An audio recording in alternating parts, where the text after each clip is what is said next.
souvenez des premiers sentiments, des premières impressions que vous avez eues en débarquant à Okinawa?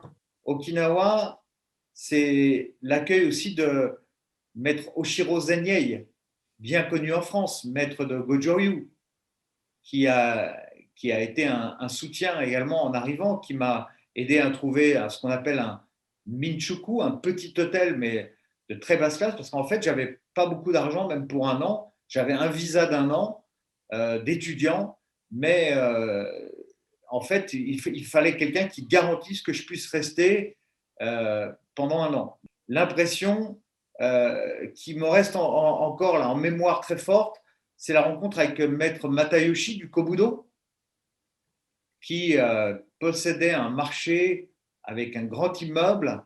Oshiro Zenyei Sensei, c'était donc mon senpai de Kobudo, me le présente et maître Matayoshi m'offre une pierre de manière à ce que je renforce ma poignée de main. Au bout de quelques temps, j'ai pu entrer dans le dojo de maître Matayoshi et puis y vivre pendant un an.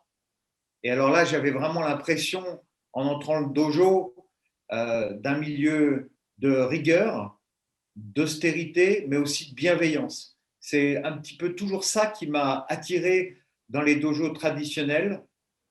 C'est vraiment cette impression de rigueur. C'est un lieu où on vient étudier un art de combat. C'est dangereux. On peut s'y blesser, on peut blesser les autres. D'où l'importance d'être très concentré sur ce que l'on fait. Alors surtout quand on pratique le kobudo avec des armes qui peuvent vous assommer rien qu'en tombant même délicatement sur votre tête. Forcément, de la rigueur, mais en même temps, un esprit de famille que j'ai ressenti. Les Okinawaïens rigolent facilement. Ce sont des gens du Sud. C'est beaucoup moins austère que, par exemple, dans les dojos à Tokyo. Hein. C'est clair. Même si ça a beaucoup changé depuis. Quelle est la relation entre le karaté et le kobudo? Le lien, il était très facile. Pour moi, le kobudo, c'est une sorte de continuité du karaté. En plus, on travaille des mouvements qui sont relativement proches. Ça dépend de l'instrument que vous utilisez, de l'outil, si je puis dire, de l'arme. Euh, donc, c'était une sorte de continuité et un renforcement musculaire tout en travaillant les mêmes mouvements pratiquement du karaté. Bon, les positions sont très similaires. Il y a des différences de distance, ce qu'on appelle le mai, la distance. D'ailleurs, en parlant du mai, on parle de mai également dans la distance des relations de tous les jours au Japon, de savoir maintenir sa distance avec l'autre en fonction de la personne. Donc, bon, pour revenir au Kobudo, il y avait la possibilité de se muscler tout en restant dans des mouvements de karaté. Et ça m'intéressait énormément. Je me disais, en travaillant avec plusieurs armes, je pourrais éventuellement utiliser n'importe quoi pour me défendre. En parlant même d'une chaise, d'un parapluie. Je me souviens avoir enseigné pendant quelques années donc le kobudo à Tokyo. Et un jour, il avait beaucoup plu. Tout le monde arrive avec un parapluie. Et j'ai créé un kata comme ça, avec le parapluie. Après Matayoshi Sensei de Kubudo, vous avez eu Nakamura Sensei comme prof de karaté. J'avais été présenté à maître Nakazato Shugoro, qui lui-même pratiquait le kobudo. Donc, maître Matayoshi n'était pas forcément très heureux que j'aille faire du karaté dans un dojo où on pratique également le kobudo. Donc, sachant que je vivais chez lui, que je pratiquais chez lui, il m'a poussé à pratiquer avec maître Nakamura Yoshio, un 10e dan de Shorinryu, qui m'a accueilli son dojo, ce qui était à la fois pratique puisque c'était beaucoup plus près du dojo de Matayoshi. Qu'est-ce qui vous a marqué dans son enseignement? Maître Nakamura Yoshio était extrêmement sévère. Quand on parle de la notion de shugyo, qu'on retrouve surtout dans les temples bouddhistes, la notion de shugyo, c'est l'entraînement par l'austérité. Et bien là, il était garant de cette austérité. C'est-à-dire qu'il ne suffisait pas de grand-chose pour qu'il remonte chez lui. Il habitait Donc, on s'entraînait au rez-de-chaussée dans son petit dojo et lui, il habitait juste au-dessus. Il ne suffisait pas de grand-chose pour qu'il claque la porte et qu'il remonte chez lui parce que soit on n'avait pas été assez attentif ou parce que quelqu'un avait le vêtement mal posé sur lui. Il ne suffisait pas de grand-chose pour nous montrer que quelque chose n'allait pas, mais en même temps, il n'expliquait pas. Donc, on savait que quelque chose n'allait pas, mais on ne savait pas ce que c'était. Et donc, à cette époque-là, pas de téléphone. Je vivais sur un tatami dans un dojo de maître Matayoshi. Tout ce que l'on pouvait faire le soir, tout ce que je pouvais faire le soir, c'était refaire le film à chaque fois de ma pratique. Vraiment, j'avais aucun moyen d'autre de communication. Pas de téléphone portable à cette époque-là. Je n'avais pas de téléphone et ça coûtait très cher pour appeler en France. Sachant que je n'avais pas beaucoup de moyens, ben, je ne le faisais pas. J'ai dû le faire une fois pour 1 minute en un an. Donc, ce que je faisais, grâce à on va dire, cet état de shugyo qui régnait dans le dojo, d'austérité, eh bien, c'était une introspection permanente sur la technique, sur l'attitude, le comportement. Il avait dans son dojo une calligraphie qui se dit Mokuzen Shinken, qui veut dire être extrêmement attentif, sérieux avec ce que l'on est en train de faire en ce moment. Ce qui laissait très très peu de place pour le jeu, se divertir un petit peu, éventuellement une petite blague, pas du tout les manières occidentales d'aborder un cours, pas du tout. C'était 1 heure et demie de cours minimum. Après, il y a ce que l'on fait avant, si on veut arriver au dojo, parce qu'on pouvait entrer comme on voulait et sortir après. C'était 1 heure et demie sans aucune parole. Il n'y a que le maître qui parlait et on était dans un état de concentration, je vais dire presque méditation active.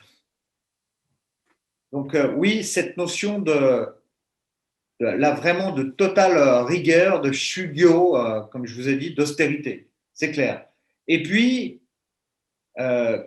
moi j'étais très curieux, j'avais étudié le japonais pour justement communiquer avec les maîtres, pour pouvoir leur poser des questions.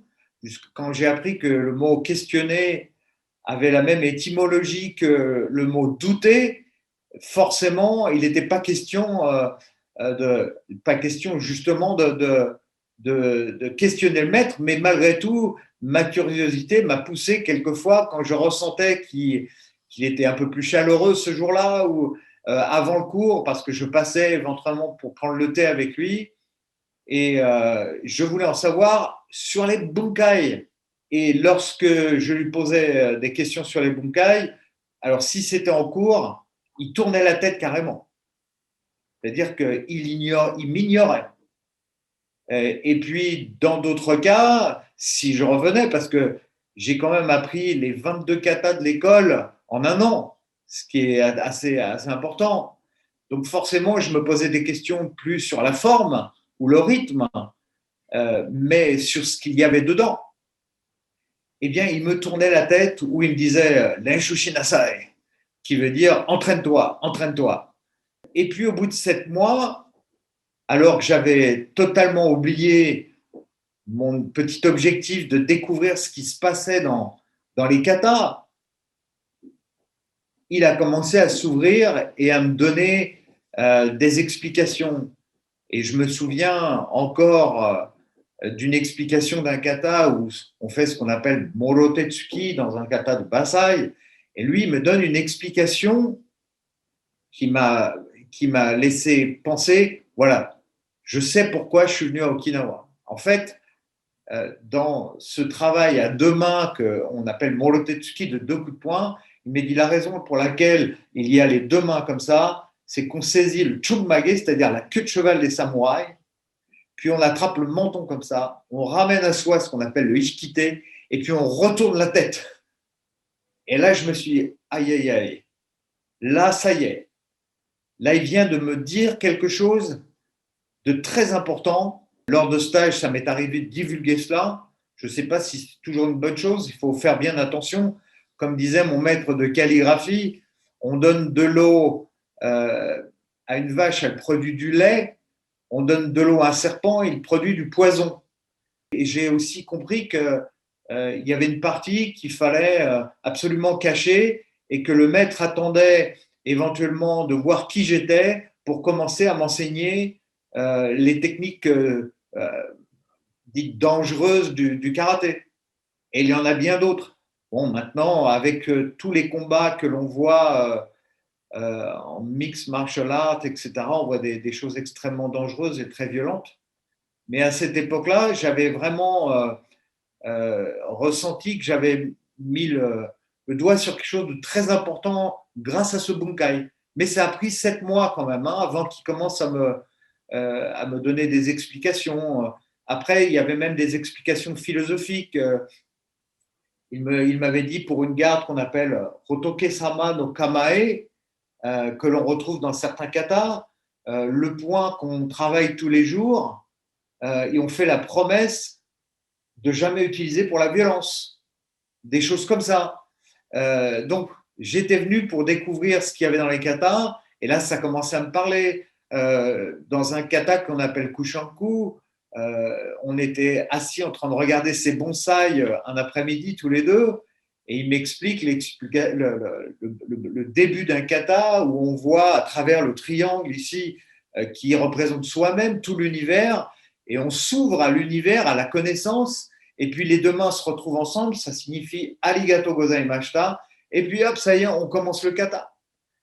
Et je me suis dit, là carrément, on rentre dans quelque chose de très philosophique, et c'était pour ça que j'étais venu à Okinawa.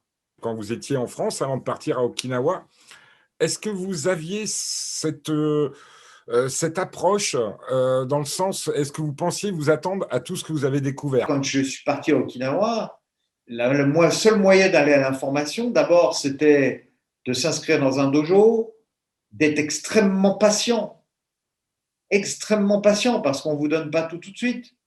D'abord, il faut montrer que l'on suit vraiment la voie. Alors, en petit français de 25 ans, j'en ai commis des erreurs. Et j'en ai répété parce que je ne savais pas forcément quelle était l'erreur que j'avais commise, parce qu'on ne vous explique pas forcément tout. Il faut lire l'atmosphère. Au Japon, il y a, comment dirais-je, une manière de s'exprimer qu'on appelle tomawashi, c'est-à-dire tomawashi, mawashi, ça veut dire circulaire, donc c'est la périphrase. Donc on vous exprime les choses d'une manière périphérique, ou alors on vous exprime rien du tout. Il y a ce qu'on appelle le ishin deishin, de cœur à cœur. C'est comme ça que se passaient les enseignements avant, de cœur à cœur, sans aucune explication. Alors quand on connaît bien les codes, même si on les avait lus, hein, quand on connaît les codes parce qu'on est né dans ces codes-là, on a ces moyens de communication, alors c'est peut-être facile. Mais quand on a 25 ans, qu'on vient d'un dojo où on faisait de la compétition, etc., où bon, la spiritualité existait, hein, mais ce n'était pas non plus les dojos japonais okinawaïens. Donc oui, il y avait une grande différence, c'est clair. Vous parliez de patience. Est-ce que c'est pas la première vertu de l'art martial? Ça, c'est très intéressant parce que lorsque j'ai quitté Okinawa après 1 an, même si après je suis revenu pour y vivre, un de mes senpai de Kobudo, il me semble, il était karatéka également, m'avait écrit sur une simple feuille de papier Nintai, Nintai, Nintai, qui veut dire patience. On peut y inclure dedans endurance, persévérance. Donc oui, en effet, je crois que même en Asie, on dit que lorsqu'on est armé de patience, on a déjà le succès assuré à 50%. Voilà ce que j'avais appris et ça a été démontré, puisque de toute façon, je n'avais pas le choix. Lorsque je posais des questions, on ne m'y répondait pas. Et puis, je n'avais pas l'intention de rentrer. Vous vous rendez compte, s'organiser sur plusieurs années pour ce voyage, et puis par un manque de patience ou parce qu'on était refusé, parce que l'ambiance n'est pas forcément chaleureuse ou comme on aimerait, il n'était pas question de rentrer chez moi. De toute façon, j'avais un billet arrêté sur un an, donc c'était pratiquement impossible. Donc oui, la patience, il fallait en avoir, mais j'étais tellement décidé d'apprendre que forcément, j'allais devenir patient.